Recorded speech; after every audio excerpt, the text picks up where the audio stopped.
Nagulat ang lead commentator nang makita na nakahandusay sa lona ang challenger matapos siyang ibagsak ng walang awa. Gayunpaman, hindi ito binilang bilang knockdown na lalo pang nagpataas ng tensyon sa laban. Ang mga manonood ay napasigaw sa pagkagulat at galit sa kakaibang at tila aroganteng galawan ng champion na tinawag nilang isang panghahagis imbes na lehitimong galaw sa boxing. Samantala, marami ang nagtataka kung gaano kalalim ang psikolohikal na pinsala ni Sendo kahit na hindi ito opisyal na knockdown. Agad namang pumasok ang referee, itinigil sandali ang laban at pinagalitan si Ricardo sa kanyang ginawa, habang ang buong crowd ay sumisigaw ng boo laban sa kampyon. Tinitignan ng champion ang challenger na nasa lona ng halos walang ekspresyon. Ano kaya ang iniisip ng champion, wika ng lead commentator? Napakomento rin si Takamura sa ringside at sinabing, sa mata ni Ricardo, exaggerated lang ang pagiging mabangis ni Sendo. Kaya normal lang siyang mainis. Nagkomento din si Miyata, napapaisip ako dati kung gaano kalaki ang kanilang agwat noon, pero di ko inaasahan na masyado pala itong malayo. Hajime no Sendo, Chapter 1505, The Embodiment of Despair. Nakaluhod sa ring, nabugbog ang katawan, hinaharap niya ang matinding pressure ng sitwasyon.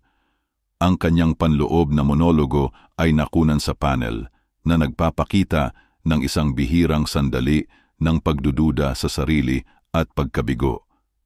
Pinag-isipan niya ang kanyang kalagayan, nag-iisip ang kapaligiran na ito talagang nakakabigo at ang salitang kahiya-hiya ay lumalabas na nagpapahiwatig ng kanyang nararamdaman sa kanyang kasalukuyang estado.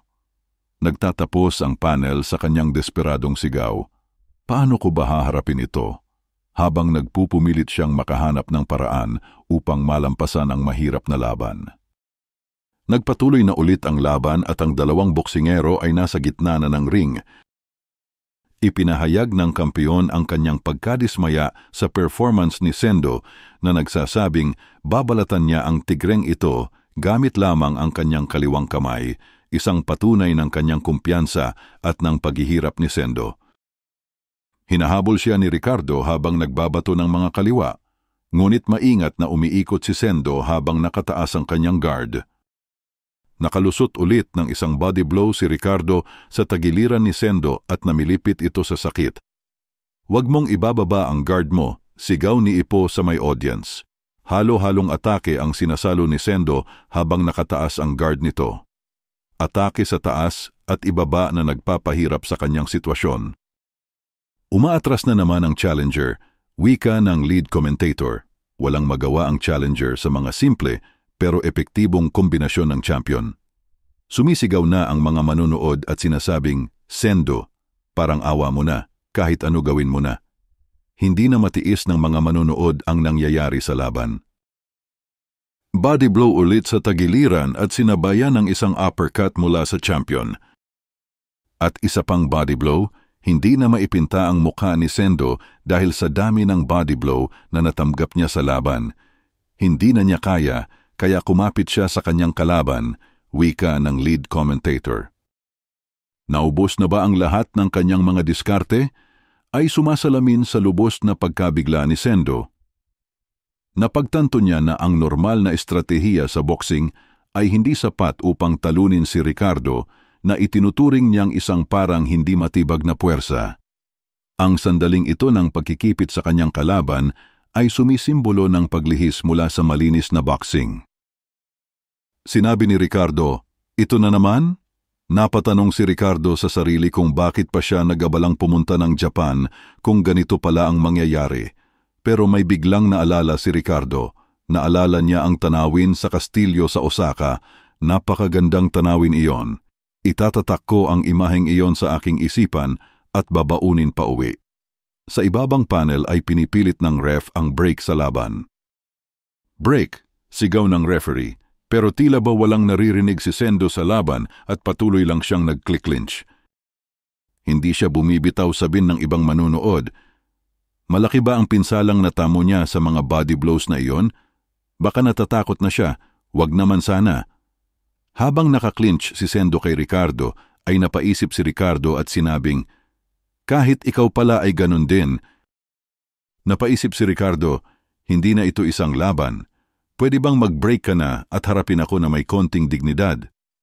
Mukhang habang tumatagal ang laban, ay unti-unting nawawala ang respeto ni Ricardo dahil sa sobrang pag-clinch ni Sendo. Nakakahiya. Ito ang nasa isipan ni Sendo habang nakaklinch. Ngayon alam ko na kung bakit siya undefeated. Alam ko na ngayon kung bakit ang iba ay tinawag pa siyang Diyos, Diyos ng araw. Kahit anong gawin mo sa ilalim ng batas ng boxing ay hindi gagana sa kanya, napaka-imposible. Ang tanging bagay lang na pinanghahawakan ko ngayon ay simbolo ng kawalan ng pag-asa. Ang panel ay naglalarawan ng isang brutal at desperadong yugto ng laban. Si Sendo ay nalulula sa walang humpay na kakayahan at galing ni Ricardo. Ipinapahiwatig ng teksto na si Sendo ay kumakapit kay Ricardo sa isang estado ng kawalan ng pag-asa, hindi man lang marinig ang utos ng referee na bumitaw. Patuloy pa rin ang pag-clinch ni Sendo na para bang dito nakasalalay ang kanyang buhay. At dito na natatapos ang chapter mga kaibigan, mukhang ilang chapter ng bugbog at walang bawi ang bata natin. Maikli lang ulit ang chapter this week na may 12 pages in total pero ang good news ay mukhang wala pang break na nakalagay para sa susunod na chapter. Shoutout muna sa ating mga viewers bago tayo magtapos. Patuloy lang pong mag-comment at may chance maisama sa susunod nating video. Please like, share, and subscribe. Take care po and God bless.